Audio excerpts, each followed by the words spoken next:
Lepo pozdravljeni.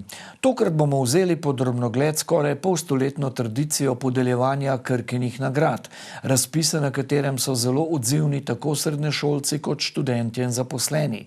Bili smo tudi na Life Learning Akademiji, na kateri so nagradili znanje in učenje. In na 30-letnici Avtocentra Volk Trebnje, ki je že pred leti prerasla v okvirje družinskega podjetja. Začenjamo v novomeškem farmacevtskem podjetju.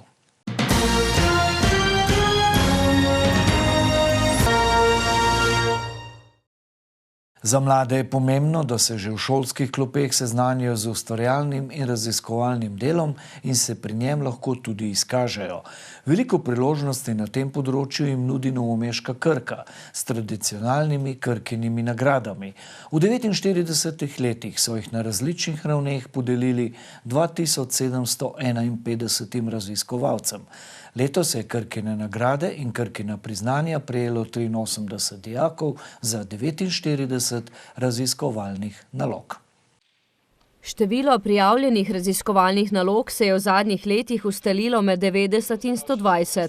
So pa seveda tudi letošnje nagrade pokazale, da neprestano raste želja na strani mladih, pripravljenost na strani mentorjev in seveda zadovoljstvo na naši strani, da se zanimanje za svoje raziskovalno delo mladih krepi, stalno krepi, da ob vseh ostalih spremembah v življenju postaja stalnica želja mladih po ustvarjanju, po odkrivanju novega in seveda nas to veseli že letos pri 49 nagradah, računamo pa, da se bomo še bolj veselili pri 50. Je to ena priložnost, da se pokažemo tudi širši javnosti, ker smo se tudi udeležili tudi srečanja mladih raziskovalcev s to raziskovalno nalogo. Tako da smo najprej v tem smislu, potem pa tudi da razširimo svoje obzorje in tako, da se same tudi izobrazimo. Pa tudi naučili smo se, kako spisati tako konkretno delo, kar je zelo zdaj nam bo olajšalo delo tudi na fakulteti.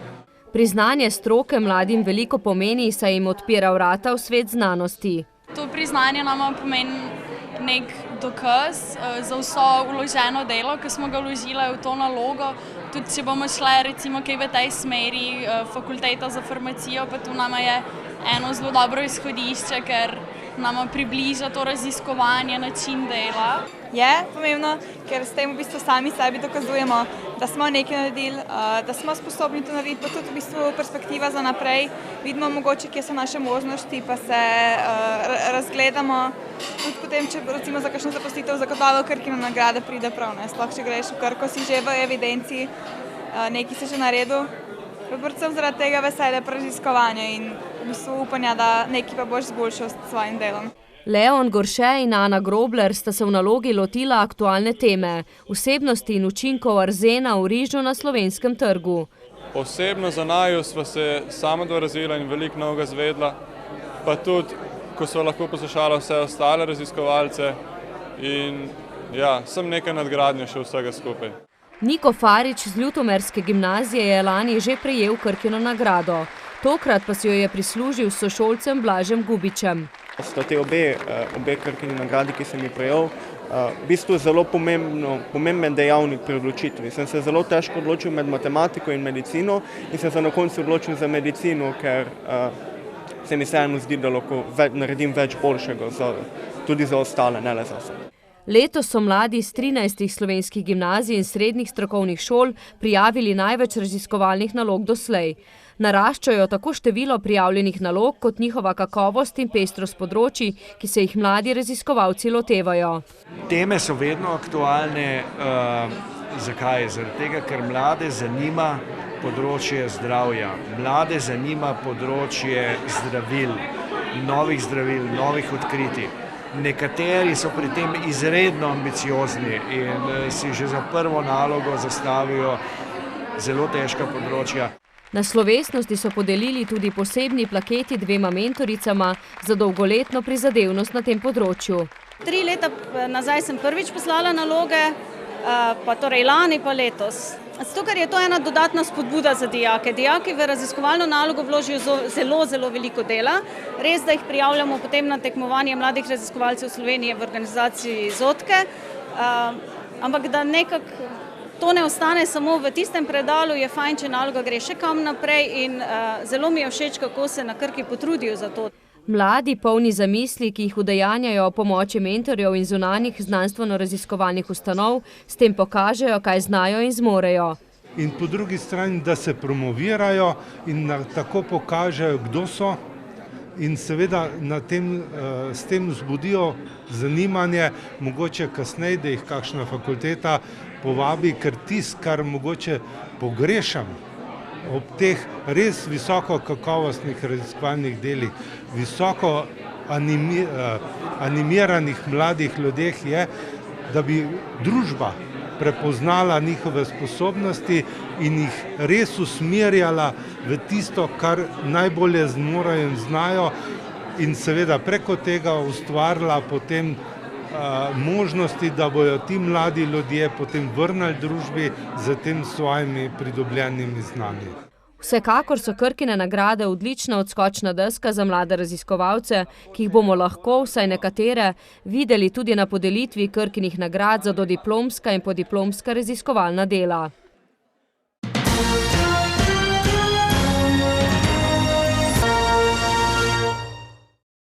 V naslednjem prispevku pa na zdravstveno področje, ki tudi pri nas doživlja velike razvojne in tehnološke preboje.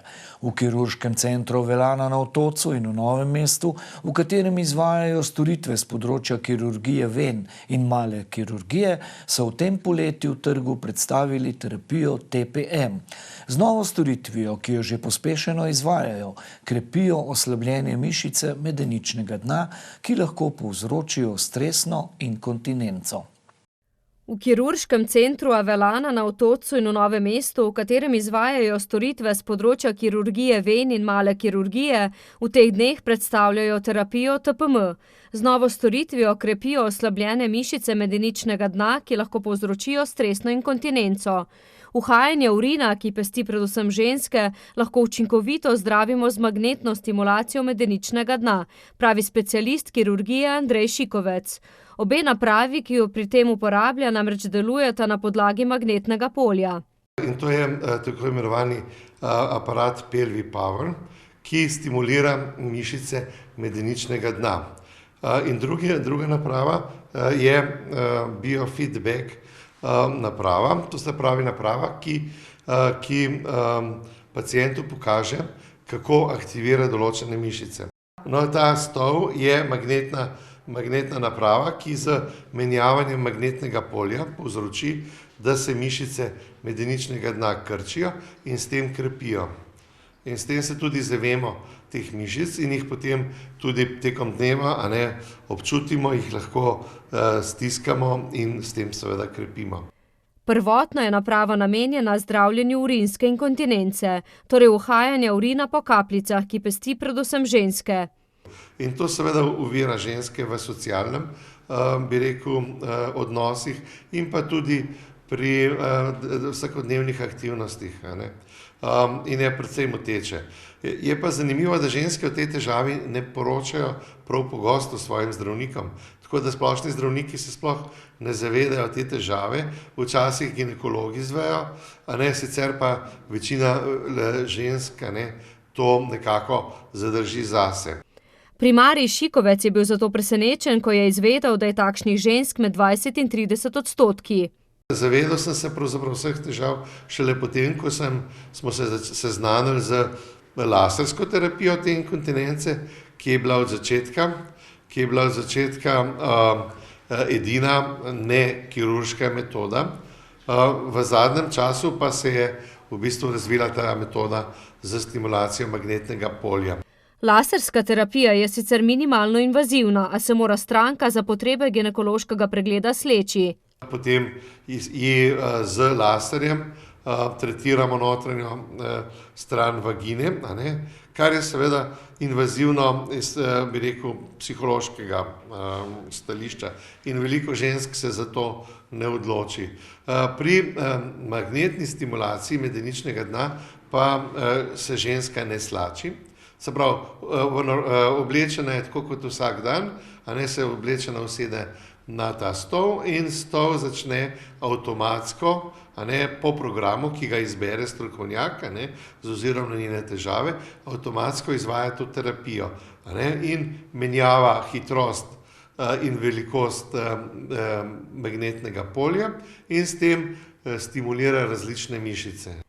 Na terapiji pa, kot rečeno, uporabljajo tudi napravo biofeedback, ki jo tekom terapije vsaj 3-krat vmes uporabljamo. S tem prvo zabeležimo začetno stanje, kakšno je stanje ob začetku terapije in potem sledimo napredku. In potem tudi ženskam pokažemo, kakšen napredek pri aktivaciji teh mišic so dosegle. In zdaj one, recimo, se na tej napravi naučijo krčiti te mišice, tako da se ta povezava med možgani in mišicami vzpostavi, kajti tekom razvoja smo mi te povezave nekako izgubili, ne uporabljamo teh mišic več zavestno. Novo terapijo je že preizkusila Andreja Perko. Kot pravi, se je zanjo odločila predvsem iz preventivnih razlogov in prav, da se je, saj se ni zavedala, da ima oslabljene mišice medeničnega dna. Sem pač mlada mamica po 2 porodih. Enostavno me skrbi, kaj se z mojimi mišicami medeničnega dna dogaja. Zdravnikom sva v bistvu ugotovila neke pomanjkljivosti, bova zdaj probala to odpraviti. Pogovarjala sva se o 15-16 terapijah, pač za doseganje optimalnega učinka. Potem bova še kakšne testne terapije po pol leta, 1 letu naredila. Jaz upam, da bo zadeva v redu in da bom pač okrepila mišice. In kako ocenjuje terapijo, vsaj na začetku? V bistvu občutki so tako kar zanimivi. Pri sami diagnostiki v bistvu moraš kar se skoncentrirati, poiskati prave mišice, jih skrčati, zadržati. Ni tako lahko, kot si pač mislimo. Vsekakor pa takšna terapija, ki so jo po Ljubljani začeli izvajati tudi v Avelani v Novem mestu, ne pomaga le mladim mamicam po porodu in ženskam z urinsko inkontinenco, ampak tudi moškim po operaciji in pri vnetju prostate, pri erektilnih težavah, pa tudi športnikom in vsem z bolečim križem. Navsezadnje lahko z njo pripomorejo tudi k lepši oblikovanosti zadnje plati, dodaja Šikovec. In ta terapija traja približno 15 do 20 minut, potrebno jo je ponoviti 2-krat do 3-krat na teden. Skupaj priporočajo 15 do 16 teh stimulacij in potem naj bi pri več kot 80% žensk prišlo do popolne olajšanja teh težav in to lahko traja več let celo. Pri nekaterih se mogoče po kakem letu pojavi zopet manjša težava in potem treba ponoviti kratko terapijo in je spet dobro. Pri Mariji nam je zaupal pozitivno izkušnjo z magnetno stimulacijo, ki jo je imela njegova mama. Je bila na večjih aparatih, ki so v Ljubljani, in samo eden se je izkazal za zelo učinkovit. In potem smo kontaktirali proizvajalca in je rekel, zdaj ne delamo več tega, ampak imamo še boljšega, in smo tega nabavili. In za obe napravi odšteli dobrih 65 tisočakov. Na kaj pa so pri morebitni uporabi naprave pozorni? Kontraindikacije so, kot smo že rekli, nosečnost je najbolj pomembna kontraindikacija, potem je imeti kakršnekoli kovinske vsadke, je potrebno preveriti, ali so testirani na magnetno polje. Potem je problem tudi pacemaker, to se pravi srčni vzpodbujevalnik, ali pa kakršnikoli elektronske naprave za vzpodbujanje delovanja mišic ali podobno. Vsega tega ne sme biti. In zakaj je pravzaprav pomembno krepiti mišice medeničnega dna, če se sicer počutimo zdrave? Te mišice v bistvu delujejo kot sfinktri, to se pravi izhod iz mehurja in anusa blokirajo, zapirajo. In če so slabotne, to slabše delajo. To je recimo ta glavni. Poleg tega držijo vrat mehurja in debelo črevo in mehur v pravem položaju. In če te mišice postanejo ohlapne, se spusti maternica ali pa mehur ali pa debelo črevo. S področjem inkontinence se sicer v Avelani ukvarjajo že leta, saj so začeli zdravljenje z lasersko terapijo, zdaj pa to nadgrajujejo še s pelvično magnetno stimulacijo, ki je manj invazivna in za človeka prijetnejša terapevtska izkušnja. To sta zdaj najnovejša aparata. Enega imamo v Ljubljani, eden je pa tukaj v Novem mestu. Aparat je v bistvu najmodernejši, omogoča različne funkcije, in uporablja zelo močno magnetno polje, taka kot so magnetna polja pri rentgenskem slikanju. Samoplačniško storitev izvajajo v ambulanti v Novem mestu. Na obeh lokacijah pa sledijo osnovnemu poslanstvu, zdravljenju obolenj žil, predvsem ven. Izvajajo tudi program laserske terapije, recimo kožnih sprememb, potem je program lepote, se pravi pomlajevanje obraza.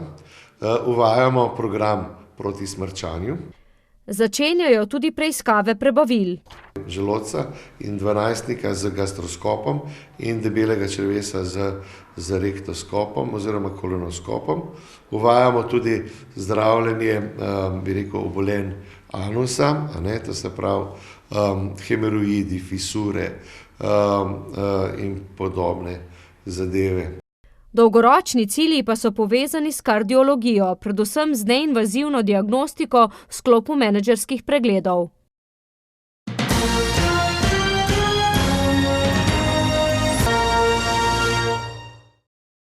V Sloveniji gradimo družbo znanja na globalni ravni, je nedavno v Ljubljani izpostavila direktorica Life Learning Akademije Marjetka Kastner. 6. leto zapored so podelili priznanja na področju znanj in imenovali nove ambasadorje znanj. Med prejemniki priznanja je tudi naš sodelavec, novinar in voditelj Marko Mesojedec.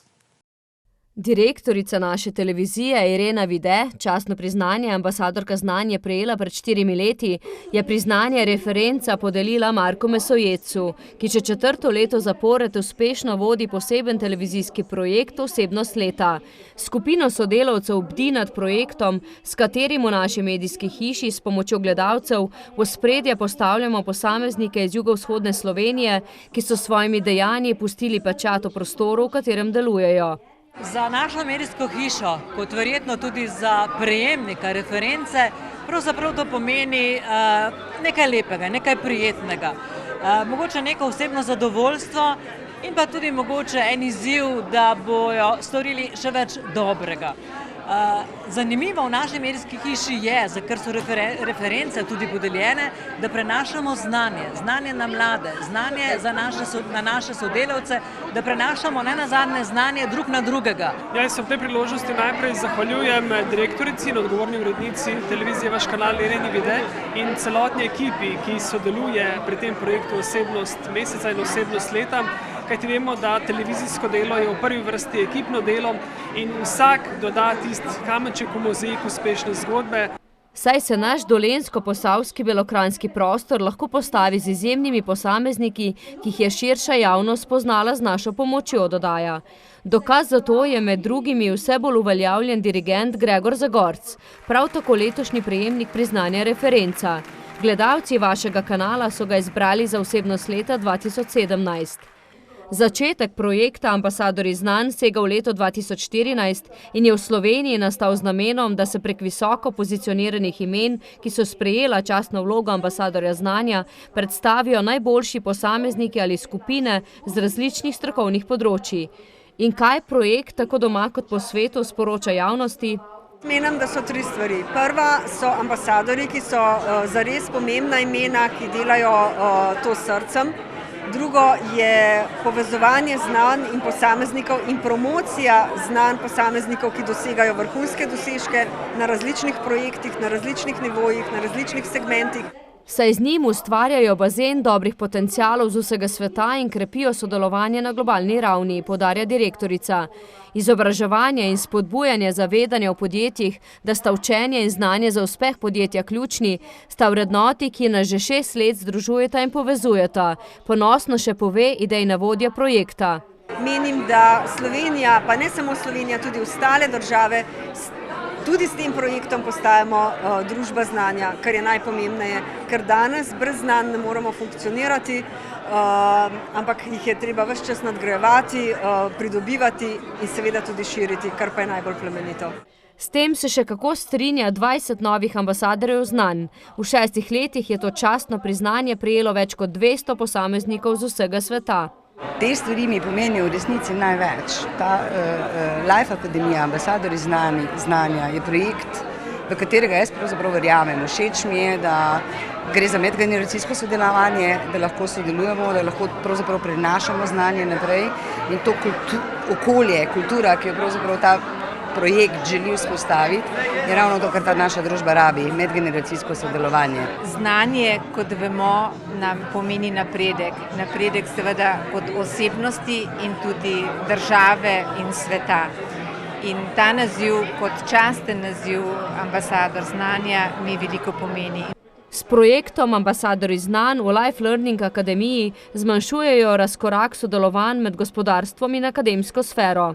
Nadaljujemo naprej, želimo priti do številke 1000, verjetno, ne vem, če bom 6-krat delala v tem projektu, gotovo bojo pa mladi, kar je tudi pomembno, ker tudi mi svoje znanja prenašamo na mlajše generacije. Akademija je podelila posebno priznanje senior mentor Božu Dimniku in nekdanjemu hrvaškemu predsedniku Stjepanu Mesiću, ki pa ga tokrat ni bilo v Ljubljano. Posebno mednarodno zahvalo so izrekli novomeščanki Marti Strgar za dolgoletno strokovno sodelovanje pri projektu. Zagotovilo, da se bo tudi v prihodnje gradil globalni most med gospodarstvom in akademsko sfero, je podpis sporazuma v sodelovanju z dunajskim združenjem Culture for Peace.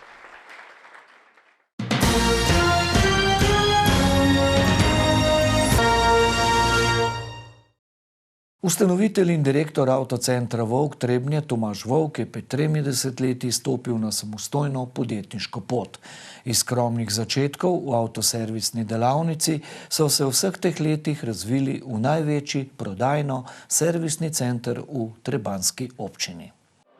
Nedavne proslavitve okroglega jubileja v sodobnih prostorih v industrijski coni v Trebnjem, v kateri poslujejo zadnjih 13 let, so se udeležili poslovni partnerji, kupci in prijatelji. Podjetje je šlo skozi različne faze razvoja. Vse od začetka so zvesti Renaultu. Od leta 2007 pa so pridobili tudi koncesijo za prodajo vozil Dacia.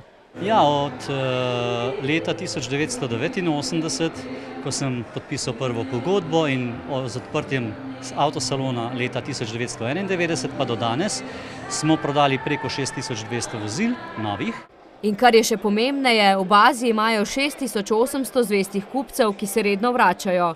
Dodaja direktor in obenem poudarja, da se je v 30 letih poslovanja avtomobilska industrija strahovito razvila, pa tudi navade kupcev so se precej spremenile. Avtomobili so dosti kakovostnejši, se danes delajo vozila 200, 300, 400 tisoč kilometrov.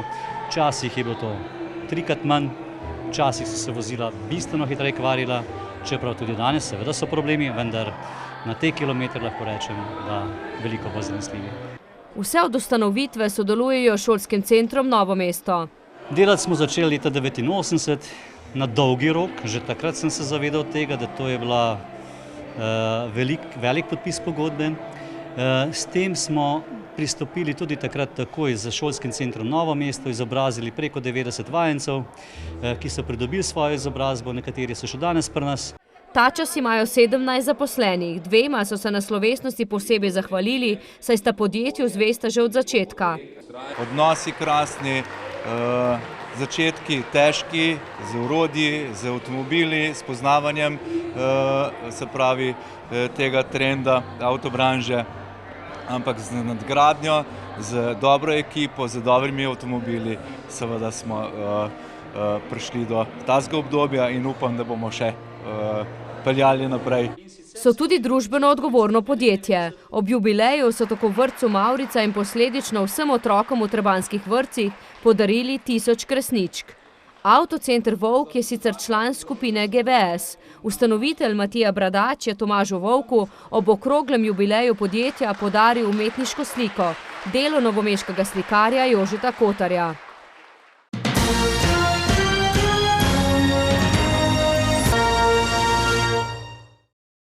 To je vse, kar smo pripravili v tokratni vdaji z gospodarskimi vsebinami. Če ste nas zamudili, si lahko prispevke ogledate na naši spletni strani www.vaskanal.com, arhiv oddaj Smo dobri gospodarji. Hvala za pozornost in lep pozdrav do prihodnjega tedna.